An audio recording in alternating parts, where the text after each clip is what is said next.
উচ্চ রক্তচাপ কি, কিভাবে বুঝবেন যে আপনার উচ্চ রক্তচাপ হয়েছে?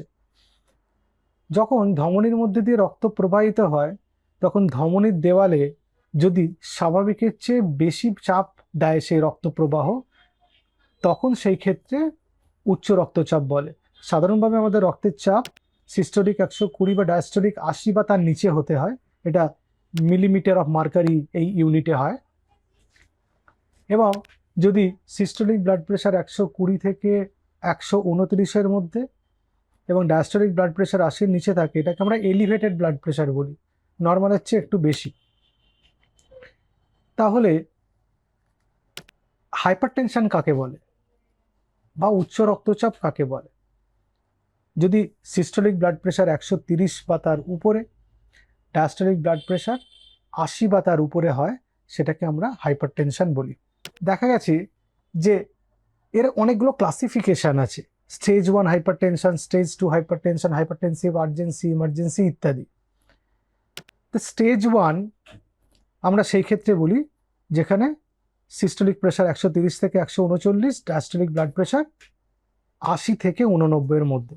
স্টেজ 2 140-এর উপরে সিস্টোলিক ব্লাড প্রেশার এবং ডায়াস্টোলিক ব্লাড প্রেশার 90-এর উপরে। দেখুন, এই 140-90 এটার উপরে হলেই স্টেজ 2 হাইপারটেনশন বা উচ্চ রক্তচাপ হয়ে যাচ্ছে। খুব গুরুত্বপূর্ণ। হাইপারটেনসিভ আর্জেন্সি বলে যখন 180-র উপরে সিস্টোলিক ব্লাড প্রেশার এবং 120-র উপর ডায়াস্টোলিক ব্লাড প্রেশার, এটা এমার্জেন্সি। এই ক্ষেত্রে এমার্জেন্সি ম্যানেজমেন্ট করতে হবে অর্গান প্রোটেকশনের জন্য। এই যে ব্লাড প্রেশারের কথা বললাম, স্টেজ 1, স্টেজ 2, এই ব্লাড প্রেশার এই রেঞ্জে থাকলে 99% লোকের কোনো সিমটম থাকে না। তারা ডাক্তারের কাছে আসে, নর্মাল থাকে, ব্লাড প্রেশার চেক করে। ডাক্তারবাবু যখন বলে একটু প্রেশার বেশি থাকে, তখন অনেকে বলেন হ্যাঁ আমার ব্লাড প্রেশারটা একটু বেশিই থাকে, তো ওষুধ শুরু করতে হবে। ওষুধ শুরু করলে ওষুধ চিরকাল খেয়ে যেতে হয় বলে শুরু করি না বা শুরু করিনি।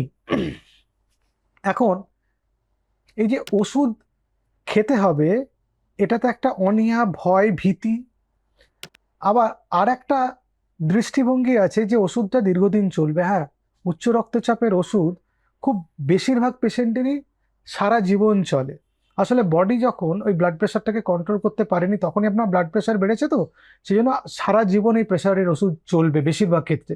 এবার কারো শরীরে ওজন খুব বেশি, সে তার শরীরে ওজন কমিয়ে নিলেন, তাহলে তার ব্লাড প্রেশার স্বাভাবিক হয়ে যাবে। এরকম অনেক ঘটনা আছে বা কেস আছে যেগুলোতে ব্লাড প্রেশারের ওষুধ বন্ধ করে দেওয়া গেছে। এই উচ্চ রক্তচাপটাকে সাইলেন্ট কিলার বলা হয়। কেন? কারণ উচ্চ রক্তচাপ সাইলেন্টলি, নিঃশব্দে, কোনো রকম উপসর্গ ছাড়াই আপনার হার্টের ক্ষতি করে, আপনার কিডনির ক্ষতি করে। দুদিন আগেই আমার ক্লিনিকে একজন পেশেন্ট এসেছিলেন, হাঁটাচলা করতে গিয়ে শ্বাসকষ্ট তার হয়। তো ব্লাড প্রেশার চেক করে দেখলাম তার ব্লাড প্রেশার আছে 170/90। তো তাকে জিজ্ঞেস করলাম যে তার ব্লাড প্রেশার আগে থেকে বেশি ছিল কিনা। তিনি বললেন যে হ্যাঁ আমার বেশি ছিল, কিন্তু ওষুধ শুরু করেছিলেন কিন্তু এই কন্টিনিউ করতে তিনি চাননি, প্রেশার নর্মাল হয়ে যেতে ডাক্তারের পরামর্শ ছাড়াই তিনি বন্ধ করে দিয়েছেন। এরকম প্রচুর ঘটনা ঘটে এবং আমাদের কাছে প্রচুর পেশেন্টরা এসে বলেন এই ভুলটা হয়। পরে তার পরীক্ষা নিরীক্ষা করে দেখা গেল তার কার্ডিয়া ফাংশন মানে ইজেকশন ফ্র্যাকশন কমে 41% হয়েছে এবং গ্লোবাল ইস্কিমিয়া হয়েছে, মানে হার্টের ওয়ালটা ভালো করে মুভ করছে না, লেফট ভেন্ট্রিকলটা।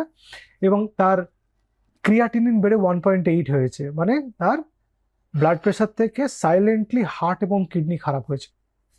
যখন তাকে বললাম যে একজন হার্টের ডাক্তার, একজন কিডনির ডাক্তারকে দেখান, এটা জরুরি, তখন তিনি আমাকে বললেন যে এটা কতটা জরুরি, কিছুদিন বাদে দেখালে হবে, 1 মাস 2 মাস পরে। আমি তাকে বোঝালাম যে এটা খুবই জরুরি এবং খুব দ্রুত দেখিয়ে নিতে হবে, কারণ আরো কিছু পরীক্ষা করতে হবে যে কিডনিটা কতটা ফাংশন আছে, কিডনির হার্টটার মধ্যে আরো কিছু পরীক্ষা করতে হবে কিনা, কোনো ইন্টারভেনশন করতে হবে কিনা ইত্যাদি। তো তিনি ব্যাপারটা বুঝলেন এবং তিনি আমার কাছ থেকে পরামর্শ পেয়ে গেলেন। এরকম অনেক পেশেন্ট আছেন যারা প্রেশারের ওষুধ শুরু করেন, প্রেশার নর্মাল হলে ডাক্তারের পরামর্শ ছাড়া বন্ধ করে দেন, কিছুদিন পরে আবার ব্লাড প্রেশার বেড়ে যায়। আবার অনেকে ডাক্তারবাবু প্রেশারের ওষুধ লেখা সত্ত্বেও শুরু করেন না, বিভিন্ন রকম ঘরোয়া উপায় অবলম্বন করেন, কিন্তু প্রেশারটা ভয়ে আর চেক করেন না, প্রেশার বেশিই থাকে। কিন্তু তার ধারণা যে ঘরোয়া উপায় অবলম্বন করছেন বলে প্রেশারটা কমের দিকে আছে, কিন্তু সব ক্ষেত্রে সেটা হয় না। সেই জন্যই ব্লাড প্রেশারকে সাইলেন্ট কিলার বলা হয়। কি কি লক্ষণ থাকে? উচ্চ রক্তচাপ হলে মাথা ব্যথা হতে পারে, মাথা ঘোরা হতে পারে, ঘাড়ে ভারী লাগা হতে পারে, চোখে ঝাপসা দেখা হতে পারে, বুক ধড়ফড় করা, শ্বাসকষ্ট, অতিরিক্ত ক্লান্তি এবং নাক দিয়ে রক্ত পড়া। খুব বিরল, রেয়ার, কয়েকটা ক্ষেত্রে হতে পারে নাক থেকে রক্ত পড়া। কিন্তু নাক থেকে রক্ত পড়া মানেই কিন্তু রক্তে চাপ বেড়ে গিয়ে, প্রেশার বেড়ে গিয়ে হয়েছে তা নয়। কিন্তু নাক থেকে রক্ত পড়া কমনেস্ট কজের মধ্যে সাইনোসাইটিস একটা কারণ। ব্লাড প্রেশার বেড়ে গিয়ে নাক থেকে রক্ত খুব কমই পড়ে। শুধু কি উপসর্গ দেখে রক্তচাপ নির্ণয় করা যায় যে মাথা ঘোরা হলেই কি হাই ব্লাড প্রেশার? মাথা ঘোরা তো ভার্টিগোতেও হতে পারে। মাথা ব্যথা হলে কি হাই ব্লাড প্রেশার? মাথা ব্যথা তো সাইনোসাইটিসও হতে পারে, টেনশন হেডেকও হতে পারে। বুক ধড়ফড় হলে সেটা তো অ্যাংজাইটি ডিসঅর্ডারও হতে পারে। শ্বাসকষ্ট হলে সেটা তো অ্যাসমাতেও হতে পারে। সুতরাং সিমটমগুলো দেখে আপনি বুঝতে পারবেন না যে উচ্চ রক্তচাপ হয়েছে কিনা। উচ্চ রক্তচাপ বুঝতে গেলে আপনাকে ব্লাড প্রেশার মাপতে হবে। ব্লাড প্রেশার মাপার যে আমার ভিডিওটা আছে, আপনারা সার্চ করে দেখে নেবেন, সেইভাবে ব্লাড প্রেশার মাপতে হবে। কারা নিয়মিত ব্লাড প্রেশার চেক করবেন? আমি বলি 30 বছর বয়স হয়ে গেলে নিয়মিত রক্তচাপ পরিমাপ করা দরকার, অন্তত 3 মাসে একবার। যাদের স্বাভাবিক আছে, যাদের বেশি আছে তাদের চিকিৎসা করতে হবে। ডাক্তারবাবু যেরকম ইন্টারভালে ব্লাড প্রেশার মাপতে বলবেন সেরকম মাপতে হবে। সেটা মাসে একবার হতে পারে, সপ্তাহে একবার হতে পারে, 2 মাসে একবার হতে পারে, সেটা ডাক্তারবাবু আপনাকে বলে দেবেন। যাদের কিডনির সমস্যা আছে, তাদের ব্লাড প্রেশার বেড়ে যাওয়ার সম্ভাবনা আছে, তাদের ব্লাড প্রেশার মাপতে হবে। যাদের হার্টের প্রবলেম আছে তাদের নিয়মিত ব্লাড প্রেশার মাপতে হবে।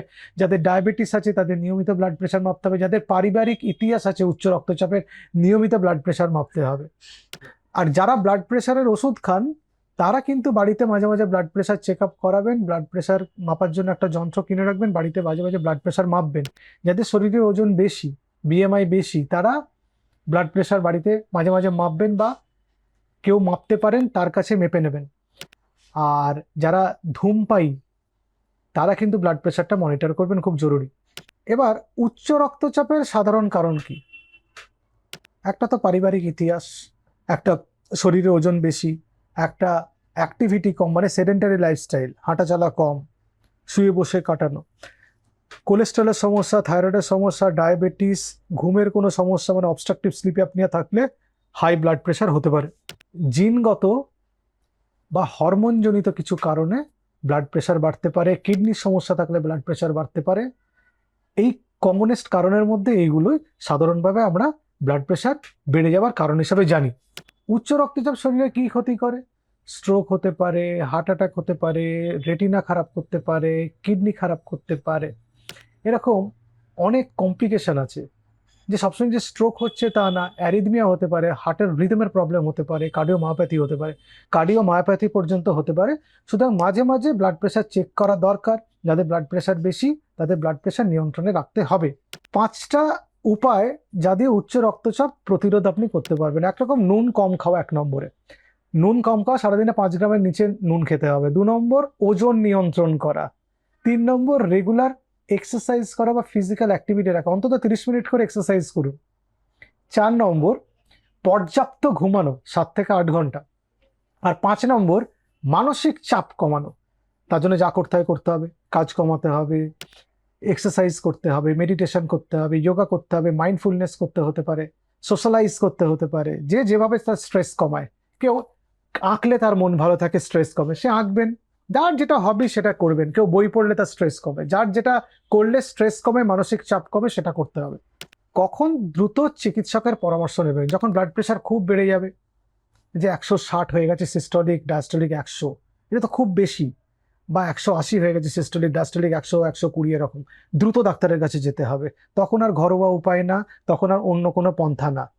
যদি তীব্র মাথা ব্যথা থাকে, তার সঙ্গে যদি বুকে ব্যথা থাকে, অথবা শ্বাসকষ্ট হয়, বা কথা জড়িয়ে যায়, যা হাত পা অবশ হয়ে যায়, যদি চোখে কম দেখে, তাহলে স্ট্রোক হচ্ছে কিনা বা হার্ট অ্যাটাক হচ্ছে কিনা ইত্যাদি সন্দেহে এমার্জেন্সিতে যেতে হবে, যাতে দ্রুত চিকিৎসা শুরু করা যায়। উচ্চ রক্তচাপের সবচেয়ে বড় সমস্যা হলো কোনো লক্ষণ ছাড়াই অর্গান ড্যামেজ করে বা অঙ্গের ক্ষতি করে। সেই জন্য আমি ভালো আছি, আমার কোনো সমস্যা নেই বা লক্ষণ নেই, তার মানে আপনার ব্লাড প্রেশার নর্মাল আছে তা নয়। ব্লাড প্রেশার নর্মাল আছে কিনা জানতে গেলে আপনাকে ব্লাড প্রেশার মাপতে হবে। ব্লাড প্রেশার বেশি থাকলে ঘরোয়া উপায় অবলম্বনের সাথে একজন চিকিৎসকের পরামর্শ নেওয়া জরুরি। ভালো থাকবেন। নমস্কার।